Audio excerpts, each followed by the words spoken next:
Halo sob, ketemu lagi sama Mimin di berita terkini MotoGP. Yamaha kini sedang berjuang untuk bisa meraih performa apiknya kembali. Setelah berjaya dengan Valentino Rossi dan Jorge Lorenzo, pemuncakan prestasi sebagai juara dunia dihantarkan oleh Fabio Quartararo. Namun Yamaha sebetulnya berpotensi bisa mendulang lebih banyak juara jika lebih mendengarkan pembalapnya sejak dulu. Dan juga ada kabar soal keretakan Yamaha dengan Valentino Rossi. Seperti apa? Kita bahas. Jangan sampai ketinggalan update tentang MotoGP dari TNT. Dengan cara ketik hashtag MotoGP di kolom pencarian agar kamu bisa mendapatkan pilihan berita menarik yang kamu cari. Hal yang paling terkenal tentang masalah Yamaha adalah ketika Valentino Rossi masih menggunakan Yamaha di tahun 2019. Kemudian beranjak ke tahun 2020. Vale akhirnya mengeluhkan tentang hal hilangnya grip Yamaha. Bahkan motor edisi tahun 2019 kala itu disebut-sebut lebih baik dibandingkan dengan tahun 2020 yang saat itu. Namun, kala itu nampaknya tertutupi oleh skill Fabio Quartararo yang dapat mendulang prestasi menjadi runner-up. Bisa dibilang, Fabio memang masih sangat muda dan memiliki talenta yang bisa menutupi kekurangan Yamaha saat itu. Namun bukan berarti Yamaha tak memiliki masalah. Karena pabrikan lain sudah mulai kencang dan menemukan arah pengembangan yang jelas. Sedangkan Yamaha belum juga menemukan solusinya. Dan uniknya, sampai sekarang, masalah grip itu masih menjadi masalah yang tak kunjung usai. Ada hal yang unik mengenai hal itu, tentang hal yang mungkin tak lebih populer dari waktu itu. Maverick Vinales, kala itu digadang-gadang mampu menjadi salah satu penantang juara MotoGP masa depan. Ketika publik menyaksikan sepak terjangnya di kelas Moto3 dan juga Moto2.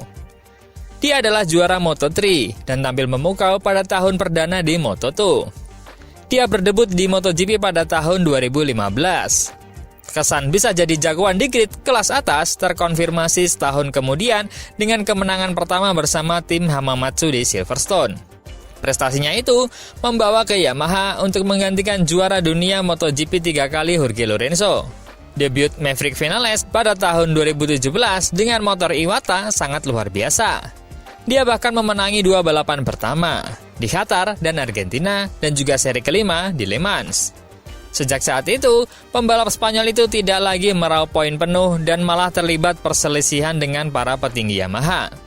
Vinales menjelaskan dalam film dokumenter yang baru dirilis oleh DAZN dengan judul Maverick 2 Lives. Ketika bergabung dengan Yamaha, saya datang seperti rudal. Saya datang dengan ide jelas, tujuannya jelas. Dan hanya satu yang saya minta dari Yamaha, saya ingin menjadi juara dunia. Saya tak ingin proyek lain. Jangan paksa saya untuk menjadi yang lain karena saya cuma mau menjadi ini. Yang lain tak menarik bagi saya. Ketika saya mengendarai motor Yamaha di tes Valencia, saya jatuh cinta pada motor itu. Saya meminta mereka untuk tidak menyentuhnya. Saya ingin motor ini, motor yang ditinggalkan oleh Jorge Lorenzo. Jelasnya dalam film dokumenter tersebut. Bawakan saya motor ini ke Qatar. Dengan ini, saya akan memenangi kejuaraan dunia, kata pria Katalan itu sambil tertawa kecil. Tapi saat saya tiba di Sepang, saya bertanya, di mana motor itu?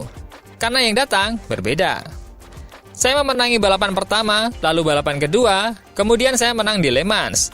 Itu adalah salah satu hari terbaik dalam hidup saya.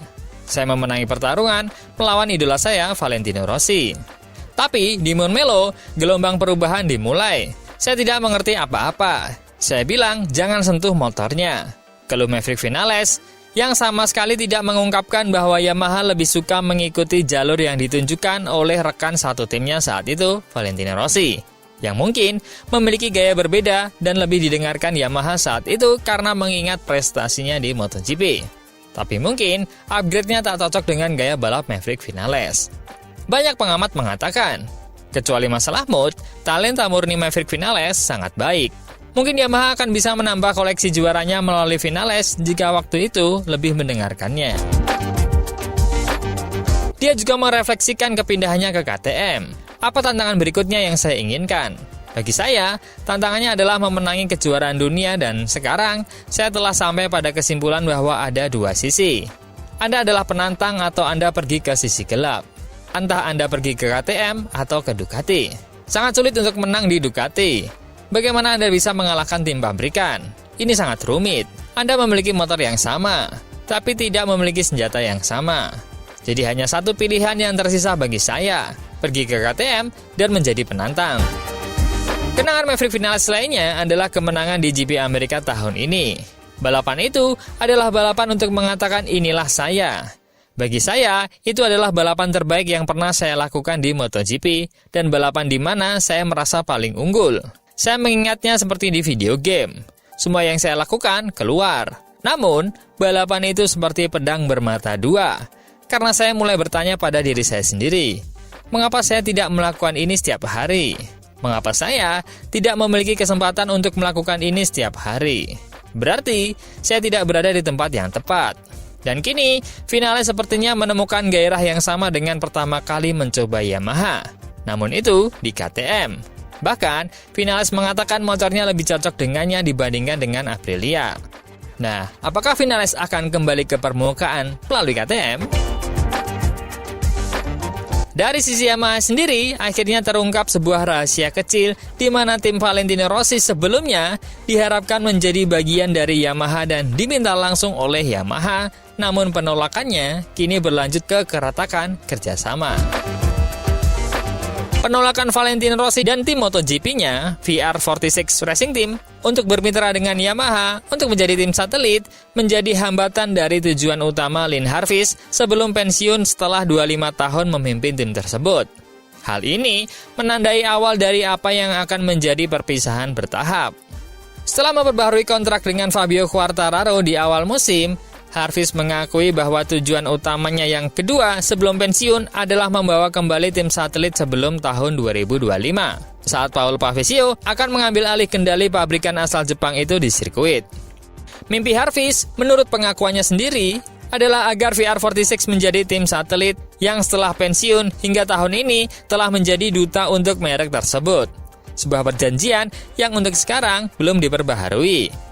Namun, rencana Rossi dan bos VR46, Uchiyo Salucci, dan Pablo Nito bukan untuk meninggalkan hubungan dengan Ducati. Jauh dari itu, ketika Pramac Racing mengumumkan tidak akan memperbaharui kesepakatan dengan pabrikan yang berbasis di Bologna itu, dan memilih Yamaha, Ducati bermanuver untuk menjadikan tim Rossi sebagai tim kedua dan memberikan mereka pada 2025 satu-satunya motor GP25 yang tidak berada di garasi merah. Awal pekan ini, tim asal Jepang yang bermarkas di Gerno di Lesmo, Italia, mengumumkan bahwa Monster Energy Yamaha MotoGP menyambut Macron sebagai sponsor baru dan pemasok pakaian resmi pada 2025.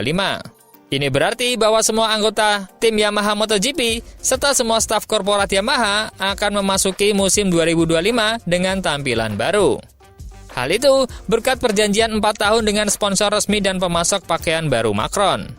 Mulai 1 Januari 2025, tim Monster Energy Yamaha akan memulai debutnya dengan seragam baru yang didesain oleh Macron, yang mencakup pakaian balap dan touring. Macron juga akan menyediakan seragam untuk manajemen.